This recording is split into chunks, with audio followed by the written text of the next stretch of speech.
نحمده ونصلي ونسلم على رسوله الكريم اما بعد فاعوذ بالله من الشيطان الرجيم بسم الله الرحمن الرحيم ولا تخزني يوم يبعثون يوم لا ينفع مال ولا بنون الا من اتى الله بقلب سليم آمنت بالله صدق الله العظيم ان الله وملائكته يصلون على النبي يا ايها الذين امنوا صلوا عليه وسلموا تسليما الصلاۃ والسلام علیکہ سیدی یا رسول اللہ الصلاۃ والسلام علیکہ سیدی یا حبیب اللہ۔ آج کی گفتگو کا عنوان ہے دلوں کی حالتیں۔ اللہ خلق کائنات نے قرآن مجید فرقان حمید میں حضرت ابراہیم علی نبینا علیہ السلام کی دعا کا ذکر کیا۔ حضرت ابراہیم علیہ السلام نے جو الفاظ استعمال کیے، اللہ فرماتا ہے کہ ابراہیم علیہ السلام نے اللہ کی بارگاہ میں التجا کی ولا تخزنی یوم یبعثون، اللہ جب اٹھائے جانے کا دن ہے مجھے اس دن رسوا نہ کرنا، یعنی قیامت کے دن مجھے رسوا نہ کرنا۔ یوم لا ینفع مال ولا بنون، جس دن نہ مال کوئی نفع دے گا نہ اولاد کوئی نفع دے گی۔ الا من اتی اللہ بقلب سلیم، مگر وہ جو سچے دل کے ساتھ اللہ کی بارگاہ میں آئے گا۔ تو اس آیت کے اندر جو قلب سلیم کا لفظ استعمال کیا گیا ہے، قلب سلیم وہ دل ہے جو ہر قسم کی خواہشات سے پاک ہو، جو صرف یوں سمجھ لیں کہ جو دھڑکتا ہو تو صرف اور صرف اللہ کے لیے دھڑکتا ہو، جس کے اندر جان ہو تو صرف اور صرف اللہ کے لیے جان ہو۔ چونکہ یہ دل جو ہے نا، اس کے اندر یہ بڑا وسیع ہے، یہ بڑی وسعت رکھتا ہے۔ بزرگان دین نے، اولیاء اللہ نے اس کی کچھ حقیقت کو بیان کیا، جیسے حضرت سلطان العارفین حضرت سلطان باہو رحمۃ اللہ تعالی، جیسے آپ نے جو ہے یہ بیان فرمایا کہ دل دریا سمندروں ڈونگے تے کون دلاں دیاں جانے، دل دریا سمندروں ڈونگے تے کون دلاں دیاں جانے ہو۔ اب فرماتے یہ دل جو ہے نا، یہ سمندر سے بھی زیادہ جو ہے نا یہ گہرا ہے، کون دل کی جانے، یہ تو بڑا گہرا ہے دل۔ فرماتے اس کے اندر تو چپو بھی ہیں، اس کے اندر تو کشتیاں بھی ہیں۔ پھر آگے فرماتے ہیں 14 طبق دل دے اندر تمبو وانگن تانے ہو، باتیں جیسے جی 14 طبق پورا جہان اس دل کے اندر موجود ہے۔ دل بڑا وسیع ہے، شرط یہ ہے کہ یہ ہے تو وسیع لیکن یہ دھڑکے صرف اللہ کے لیے، اور جب بندہ اپنے دل کو سمجھ لیتا ہے نا تو پھر اسے اللہ کی پہچان ہو جاتی ہے۔ حضور صلی اللہ علیہ وسلم نے فرمایا نا کہ تمہارے دل جسم کے اندر ایک ایسا گوشت کا لوتھڑا ہے، اگر وہ ٹھیک ہے تو تمہارا پورا جسم ٹھیک ہے، اگر وہ خراب ہو جائے نا تو تمہارا پورا جسم خراب ہو جاتا ہے۔ فرمایا خبردار، وہ تمہارا دل ہے۔ تو یہ وہ دل ہے، قلب سلیم وہ دل ہے جس کو اللہ خالق کائنات پسند کرتا ہے۔ اور اس کے علاوہ قرآن مجید میں جو اللہ خالق کائنات نے دلوں کی حالت بیان کی، کہا ایک وہ دل بھی ہے جو بیمار ہے، جو مرض والا دل ہے، جس کے اندر بیماری لگی ہوئی ہے۔ ایک وہ دل ہے جس کے اوپر مہر لگی ہوئی ہے، ایک وہ دل ہے، اور حدیث مبارکہ کے اندر آتا ہے حضور علیہ السلام نے فرمایا دلوں کی 4 حالتیں ہیں۔ فرمایا ایک دل وہ ہے جو روشن ہے، جو منور ہے، اور ایک دل وہ ہے جس کے اوپر غلاف چڑھا ہوا ہے، اور ایک وہ دل ہے جو الٹا ہے، اور فرمایا ایک وہ دل ہے جو مخلوط ہے۔ فرمایا جو روشن دل ہے نا وہ مومن کا دل ہے، جو منور دل ہے وہ مومن کا دل ہے، اور فرمایا جو غلاف کے اندر جو دل ہے جس کے اوپر غلاف چڑھا ہوا ہے وہ کافر کا دل ہے، اور جو الٹا دل ہے وہ منافق کا دل ہے، اور فرمایا جو مخلوط ہے وہ اس بندے کا دل ہے جس کے دل میں ایمان بھی ہے اور نفاق بھی ہے، کفر بھی ہے۔ کہا ایمان کی مثال سبزے جیسی ہے کہ جب اس کے اوپر بارش برستی ہے تو سبزہ اور بڑھ جاتا ہے، اور کفر کی مثال، نفاق کی مثال جو ہے وہ اس پھوڑے جیسی ہے جس کے اندر خون ہو، پیپ ہو تو وہ اور زیادہ بڑھتا رہتا ہے اور تکلیف دیتا ہے۔ تو فرمایا اگر ایمان غالب آ جائے تو پھر اس دل کی حالت جو ہے وہ ایمان والی ہو جاتی ہے، اور اگر کفر غالب آ جائے تو پھر اس کی حالت کفر والی ہو جاتی ہے۔ تو یہ وہ دل ہے، اور یاد رکھیے گا دل جب یہ صحیح ہوگا نا تو پورا بندہ ٹھیک ہوگا۔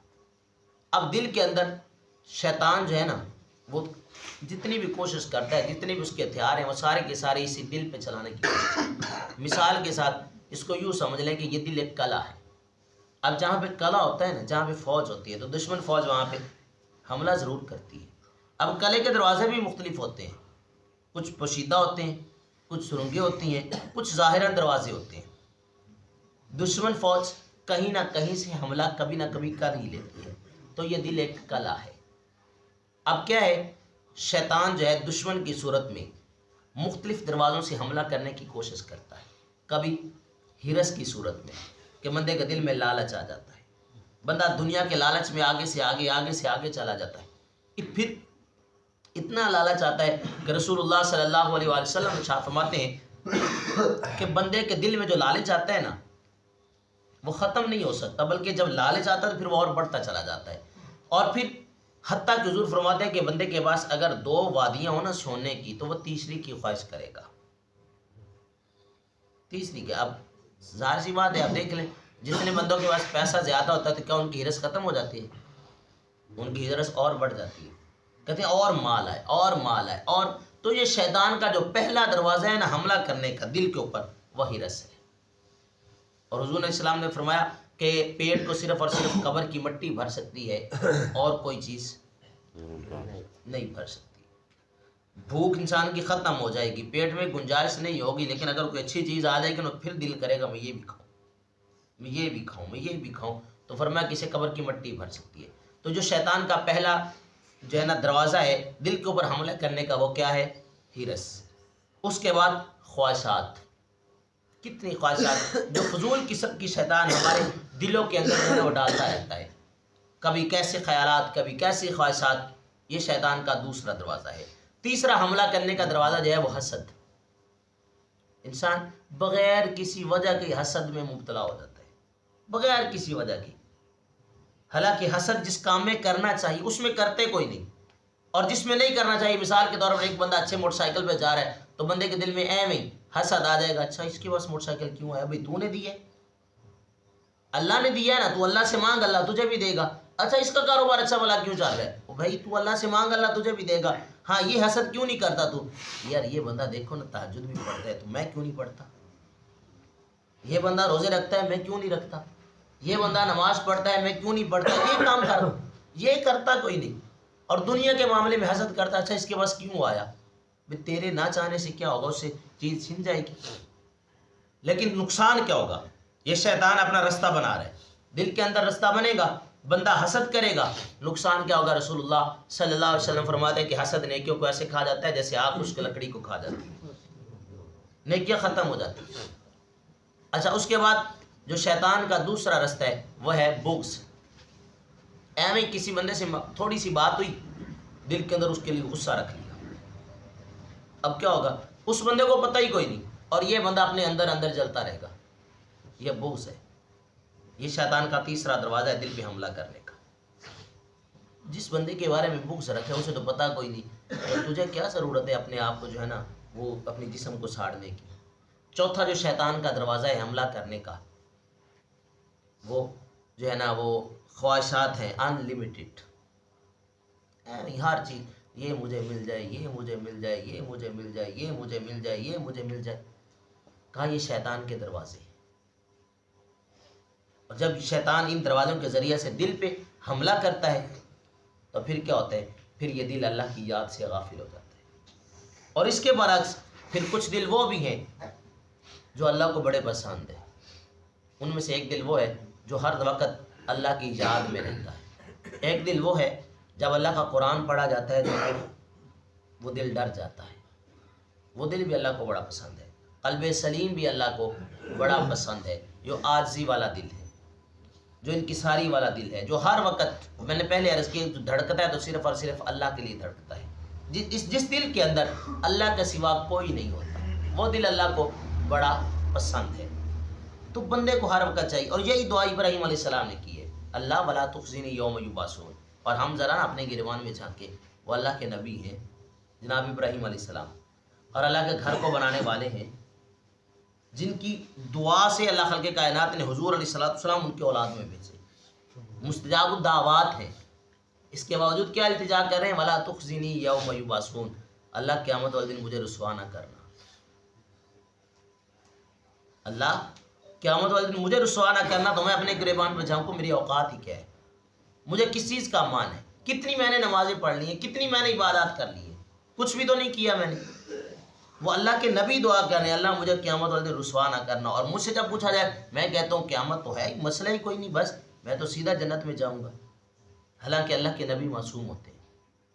اور پھر اگلی بات، یوم لا ینفع مال ولا بنون، آج جس مال پہ انسان بڑا ناز کرتا ہے، آج جس اولاد پہ انسان بڑا ناز کرتا ہے، جناب ابراہیم علیہ السلام فرما رہے کہ اس دن یا نہ یہ اولاد کام آئے گی، اور یہاں پہ ایک لفظ ہے ولا بنون، نہ بیٹے کام آئے گی، یعنی اس دن نہ مال نفع دے گا نہ بیٹے نفع دے گی۔ آج بندے کو بڑا مان ہوتا ہے نا، میرے پاس مال ہے، کچھ مشکل وقت آئے گا میں مال خرچ کر لوں گا، میری اولاد ہے، میرے بیٹے ہیں، تو جب وقت برا وقت آئے گا میرے بیٹے میری مدد کریں گے۔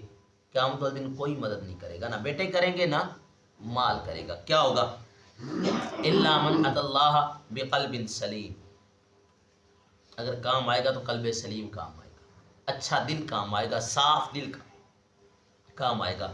تو میرے مسلمان بھائیو، آج وقت ہے اپنے اس دل کو صاف کرے، حسد سے، کینے سے، بغض سے، نفاق سے، بیماریوں سے، گناہوں سے، یہ آلودہ ہو گیا، یہ لتھڑ گیا ہے گناہوں سے۔ حضور علیہ السلام تو سلام نے فرمایا نا کہ جب بندہ گناہ کرتا ہے تو دل کے اوپر کالا دھبا لگتا ہے، اگر وہ توبہ کر لیتا ہے نا دھبا ختم ہو جاتا ہے، اگر نہیں کرتا تو وہ دھبا پھر اور بڑھتا چلا جاتا ہے، پھر گناہ کرتا ہے وہ اور بڑھتا ہے، حتیٰ کہ ایک وقت آتا ہے پورے کا پورا دل ہی کالا ہو جاتا ہے۔ فرمایا جب دل کالا ہو جائے تو پھر انسان کو گناہ جو ہے نا وہ گناہ لگتا ہی کوئی نہیں۔ اور اس کی سادہ سی مثال، جو بندہ رشوت لے رہا ہے، آپ نے کبھی اس سے آپ پوچھیں گے رشوت کو رشوت نہیں کہے گا، وہ کہے گا جی میں تو انعام لے رہا ہوں، گناہ ہوگا لیکن نام بدل جائے گا۔